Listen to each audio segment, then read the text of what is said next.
Nesse vídeo eu vou te mostrar o que ninguém te revelou até hoje, depois você me cobra, sobre os dividendos e a estratégia do dividendo, que é o Dividend Investing. Vem comigo. A você que está chegando agora, seja muito bem-vindo. Meu nome é Luan, consultor de valores imobiliários, e neste canal eu te ajudo a alcançar a liberdade financeira. E falando de liberdade financeira, a gente não pode deixar de falar sobre o quê? Dividendos, os dinheirinhos que caem na nossa conta. Começa com poucas moedinhas, depois são alguns reais, depois começa a substituir o seu aporte e finalmente substitui completamente o seu custo de vida fixo mensal. E aí então você pode ou parar de trabalhar, o que eu acho uma grande ilusão, porque afinal de contas ninguém quer o completo ócio, a completa inércia. Eu não vejo isso para a maioria das pessoas. Mas sim, poder trabalhar com o que se ama, poder dedicar mais tempo para estudos, família, desenvolvimento pessoal, viagens, seja lá o que for, liberdade. É isso que eu quero para você e para sua família. Bom, e talvez você até tenha encontrado a informação que eu vou te passar aqui em algum curso que você tenha feito. Talvez. Acho até difícil, duvido bastante. E eu vou te revelar aqui de graça. É claro que não é completamente de graça. O que eu peço para você é o seu like e também a sua inscrição. Aqui é uma relação de troca, reciprocidade. Então já clica aqui embaixo e vamos embora. Primeiro, veja.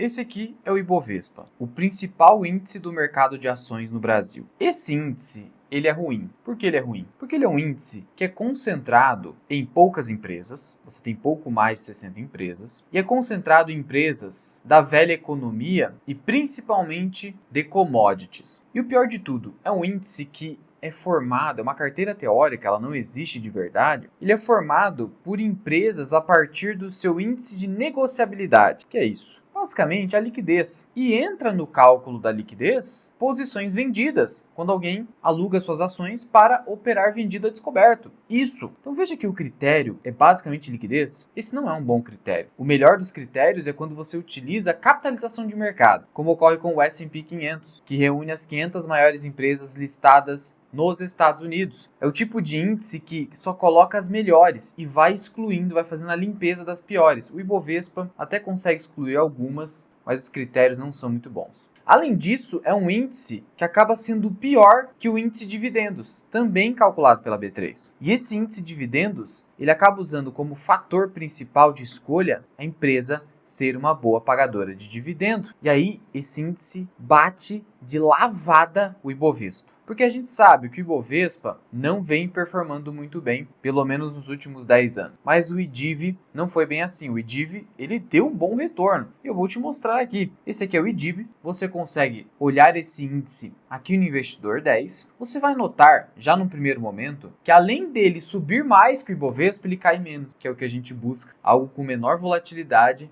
só que um potencial de retorno igual ou maior que aquele outro índice ou outra carteira que estamos usando como comparação. Olha só, variação 12 meses, menos 2,65. Claro, quase nenhuma carteira exposta ao Brasil, pelo menos na fatia Brasil, teve uma performance positiva ou acima da inflação, tão pouco acima do CDI. Não tivemos no ano passado. Aqui é dados de 2024, então não dá. Mas olha como foi o Ibovespa. O Ibovespa caiu quase 10%. Olha a diferença. E aí, no primeiro momento, você poderia supor, tá, cai mais, só que sobe mais, né? Não é bem assim, como eu já antecipei para você. Você ainda tem outro índice. A gente consegue olhar através desse ETF, que é o IBRX, um índice muito bacana. Ainda assim, caiu mais que o IDIV no ano de 2024. Bom, e aqui embaixo você consegue o comparativo dos últimos 10 anos entre Ibovespa, IPCA, que é o índice de inflação oficial, o CDI, o temido CDI aqui no Brasil, que é bastante difícil de ser superado. Por isso que você falar para mim o seguinte, renda fixa é perda fixa, não vale ter renda fixa na carteira. Olha, eu não concordo muito com isso, porque no portfólio permanente, quando estamos em situação de crise ou grandes oportunidades, o caixa é rei e o CDI é caixa. Além do fato de você ter liquidez com uma taxa de rentabilidade que pode superar o Ibovespa em diversos cenários, ganha do IFIX também. Então eu não concordo com isso. É uma afirmação radical e descolada da realidade. E o que a gente nota? Que o CDI ganhou do IPCA, quase ganhou do Ibovespa, está ali bem próximo de ganhar. Já o IDIV ficou distante. Então veja que o fator dividendo é essencial no Brasil. E aí você poderia me perguntar por que isso acontece? São empresas brasileiras, por que tem esse distanciamento com o Ibovespa? Isso acaba acontecendo porque mais de 50% dos retornos, principalmente aqui no Brasil, eles vêm dos dividendos pagos e reinvestidos. Então, se alguém te disser, olha, dividendo não vale nada no Brasil, é irrelevante, você deveria duvidar dessa afirmação, porque aqui está a prova de que ele é relevante. Ele tende, no longo prazo, a vencer o Ibovespa e o IBRX. E se você puxar o máximo de tempo possível, até 2011, ainda assim o IDIV ganha. Você pode puxar qualquer janela temporal que você quiser, até janelas menores. Em janelas menores, IDIV 24%, Ibovespa 0,24%, IPCA 33%, porque nos últimos 5 anos tivemos aí uma bolsa de valores indo mal, CDI 51%.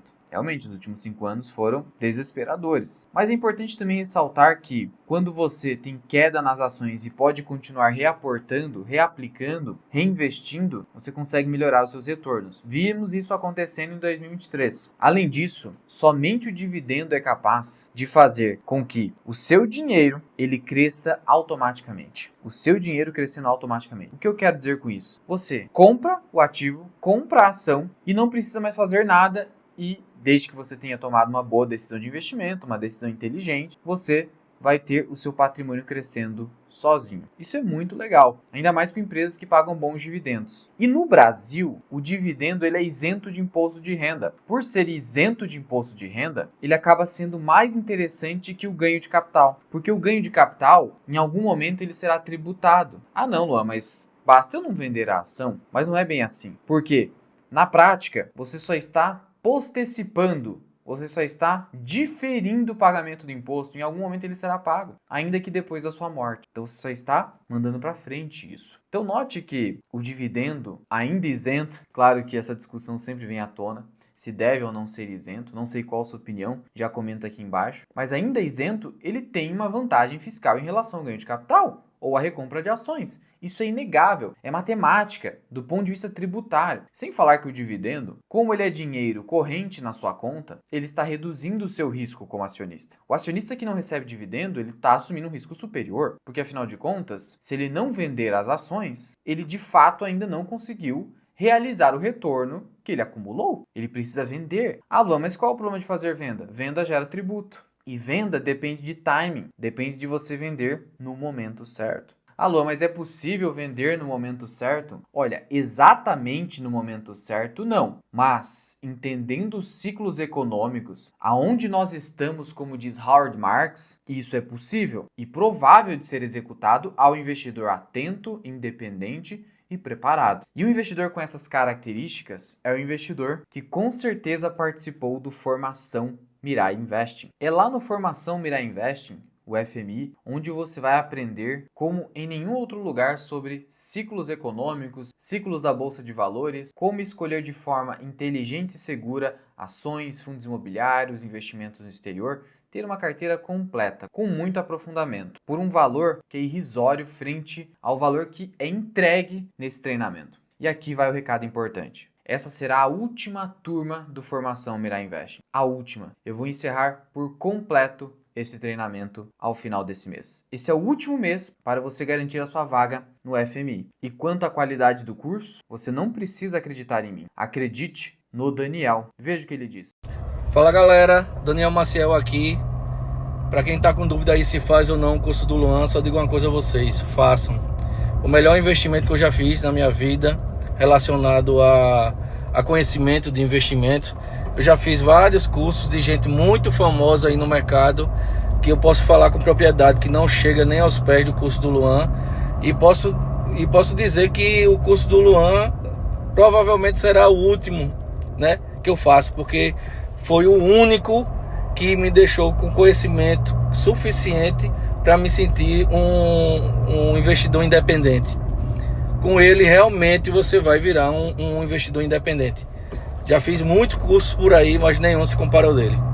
Pode fazer sem medo.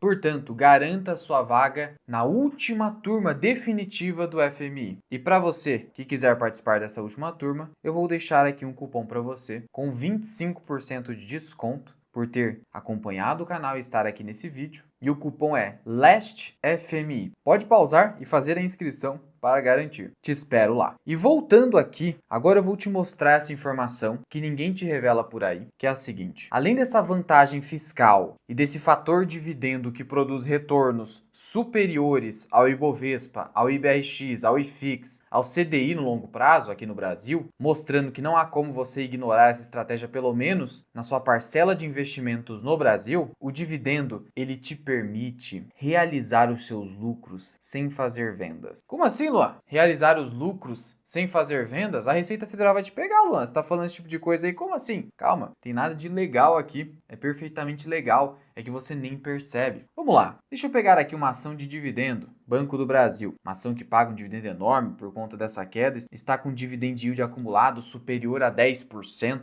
Pô, é dividendo pra caramba. Agora note o seguinte. Vamos supor que o seu preço médio em Banco do Brasil seja de R$25. E você está aqui com a ação a R$24,30, R$24,50. E aí você vai abrir o aplicativo da sua corretora, que mostra o retorno total, e você vai ver lá que apesar de o seu preço de mercado estar abaixo do preço médio, você está com retorno positivo, você está ganhando dinheiro. Por quê? Porque você acumula a ação já faz algum tempo e recebeu mais de 8, 9% de retorno só em dividendo, sendo que na prática você está perdendo algo próximo de 3%. Então você está ganhando sim, mas era para estar perdendo. Mas olha só que interessante, o dividendo te deu retorno e você está no prejuízo, mas você está ganhando e não vai pagar nenhum imposto. Seja porque está em prejuízo, mesmo que você estivesse acima dos 25, 25,50, você tem ali um dinheiro que entrou na sua conta líquido e você não vai pagar nada. E aí, o que eu quero te mostrar além disso é o seguinte: quando você tem um portfólio devidamente preparado para qualquer condição macroeconômica possível, que não foca em ter apenas ações brasileiras, ter ações brasileiras, investimento exterior, reserva de valor e etc. Num portfólio como esse, em dados momentos você precisa fazer rebalanceamento. E é claro que fazer rebalanceamento a partir de vendas é desconfortável, gera impostos, gera taxas, emolumentos para a B3, é desconfortável. Só que os dividendos te permitem evitar o rebalanceamento realizado via vendas. Sempre vendas parciais, você não vai zerar boas posições. Vendas parciais para capturar os ganhos em momentos de alta, para você usar esses ganhos e comprar a classe de ativo perdedora, que faz parte do seu portfólio. Não é perdedora no sentido de perder o fundamento, é perdedora porque está caindo naquele momento. É isso, não confunda as coisas. Então note o seguinte: com ações de dividendos, eu não preciso fazer essa venda parcial. O dividendo, principalmente quando é bastante elevado, me permite reaplicar não na própria ação, não pagar mais caro, porque provavelmente se a parte de ações está acima do meu balanceamento, acima da minha banda de rebalanceamento, significa que outra classe, talvez o caixa, talvez a renda fixa, esteja desbalanceada, com um percentual muito pequeno, muito abaixo do que eu deveria ter. E aí eu não preciso fazer vendas, eu pego esse dividendo e reaporto, mas não na ação, eu coloco no caixa e eu não pago imposto para fazer esse rebalanceamento a partir do dividendo. Então o dividendo, ele acaba sendo uma forma de você realizar o seu lucro sem pagar nenhum imposto. É muito bom. Além de te permitir comprar ativos nas baixas, melhorando o seu potencial de retorno, porque você está comprando nas baixas e aproveitando oportunidades, te permite rebalancear a carteira sem pagar impostos, sem fazer vendas. É excelente. Claro, no Brasil, onde o dividendo é isento. E mais um detalhe, o dividendo ele pode ser pago a partir do lucro da empresa, do lucro líquido, como é o caso do Banco do Brasil, ou a partir da geração de caixa, como é o caso da Vale, da Petrobras e da Klabin. Qual método é melhor? Eu particularmente prefiro o da geração de caixa. Tende a ser um dividendo maior, mas isso não é regra. Seja a partir da geração de caixa, que é o EBITDA, seja a partir do lucro líquido, seja qual for o critério, desde que o payout seja bacana e a empresa seja barata, você vai ter um dividend yield interessante. E aí note que com essas empresas, você recebe dividendo e faz o rebalanceamento sem pagar impostos. Há uma eficiência fiscal maior numa carteira de ações brasileiras focadas em pagadoras de dividendos. Uma ação como a VEG, por mais que tenha um payout elevado de 50%, por ser uma empresa mais cara, bem mais cara, o dividend yield é baixo e por conta disso você não consegue fazer esse rebalanceamento. Com a VEG eu preciso vender. Vamos supor que você tem uma carteira bem enxuta no Brasil e só tem VEG e outras ações caras. Você não quis colocar boas pagadoras de dividendos. E aí você tem um ciclo de alta na Bolsa de Valores brasileira. Ah, Luan, ciclo de alta no Brasil, você tá de sacanagem. Tivemos, tá engraçadinho. Tivemos, até com o Banco do Brasil, olha só. Banco do Brasil, num ciclo de alta, subiu 300%. Aí note você teve um ciclo de alta. E aí, o que vai acontecer? O que vai acontecer é que o caixa ficou desbalanceado, abaixo da sua banda de rebalanceamento, que é o marco onde você faz o rebalanceamento, ou a sua posição no exterior acabou caindo bastante, porque o dólar se desvalorizou, porque a bolsa americana não foi bem, teve correção, e aí você precisa rebalancear para deixar ali o portfólio equilibrado e capturar esses ganhos. No caso de uma carteira só focada em ações caras, de forte crescimento e alta qualidade, você vai precisar fazer vendas e vai pagar imposto, vai ter uma ineficiência fiscal na carteira. Quando você foca em dividendos no Brasil, que promovem retornos interessantes, você tem uma eficiência fiscal, como eu falei. Além disso, em mercados de alta, porque essa é uma objeção das pessoas que não querem seguir pela estratégia de dividendos. Em mercados de alta, essas empresas aqui sobem, mas as outras também, todas sobem. Não mostrei para você que Banco do Brasil subiu em 3 anos aqui nesse ciclo de alta 300%? Em mercado de alta, em bull market, tudo sobe. E sobe bem acima da renda fixa, bem acima de qualquer índice, inclusive. Tudo que é bom sobe, mesmo que seja ação de dividendo que vai crescer menos. Então não precisa se preocupar com isso. Você deveria se preocupar, isso sim, com eficiência fiscal e proteção do seu portfólio em momentos de baixa, para que você seja um investidor sobrevivente. E é isso que eu ensino com detalhes no FMI. De novo, última turma. Link na descrição e no primeiro comentário fixado. Não perca. Não foco nisso no Brasil. No Brasil é geração de renda, eficiência fiscal, menor volatilidade e você só tem isso numa carteira focada em empresas de dividendos. E no mercado de alta, não se preocupe, elas irão subir também. Ah, mas vão subir menos. E daí? E daí que vão subir menos? Você está preocupado com isso? Ou você deveria estar mais preocupado em proteger o seu capital? Lembre-se da regra número 1 do Warren Buffett. Nunca perca dinheiro. Primeiro você protege seu capital, controla o seu risco, depois você pensa em retornos. Geralmente as pessoas fazem o contrário. Luan, só mais uma pergunta. E nos Estados Unidos, com stocks, eu consigo utilizar essa estratégia e ter essa mesma eficiência fiscal? Não. Na verdade, não, porque lá o dividendo é tributado de forma pesada e na fonte pagadora. Além disso, quando você olha aqui empresas de consumo não cíclico que pagam bons dividendos nos Estados Unidos, você vai notar o seguinte. Você vai notar que mesmo a Coca-Cola paga yield de 3%, uma Pepsi 3,74%, P&G 2,5%. Ah, olha essa aqui, pagando 8%. Calma lá, calma lá. Olha o ROI negativo. Você não vai também só olhar para o dividendo. O dividendo é um fator bacana, mas ele não é determinante. Primeiro você tem que olhar essa empresa de qualidade. Tem que ter um ROI alto. Então, empresa com ROI alto que paga um excelente dividendo. Olha essa aqui com dividendo alto, mas o ROI negativo. Cilada, Bino. Então, cuidado com isso aí, tá? Agora a Heinz, beleza. Mas olha o ROI também baixo. O Buffett busca ROI acima de 15%. Busque isso também. De novo, eu preciso reforçar porque senão você vai acabar caindo em value trap. Mesmo na estratégia de dividendos. Primeiro olhe para a qualidade. Cumpriu com os critérios de qualidade que eu ensino no FMI, aí você passa para preço. Aí você passa para valuation. Não faça o inverso. Você vai perder dinheiro. Em resumo, o dividend investing funciona muito no Brasil, seja porque venceu os demais índices de mercado, seja porque promove uma eficiência fiscal considerável na carteira e porque te possibilita comprar nas baixas sem fazer novos aportes e principalmente sem fazer rebalanceamento a partir de vendas, fazendo com que na prática você tenha uma realização dos seus lucros sem pagamento de impostos e sem vendas. Aquilo que você quer, porque você muitas vezes tem dificuldade de acompanhar os melhores momentos para efetivamente rebalancear o seu portfólio. Se você quer aprender a escolher ações brasileiras, principalmente de dividendos na prática, por meio de um método completamente executável por qualquer pessoa, eu tenho uma aula gratuita que vai aparecer aí para você aqui na tela agora. Clica e corre lá que eu te espero lá.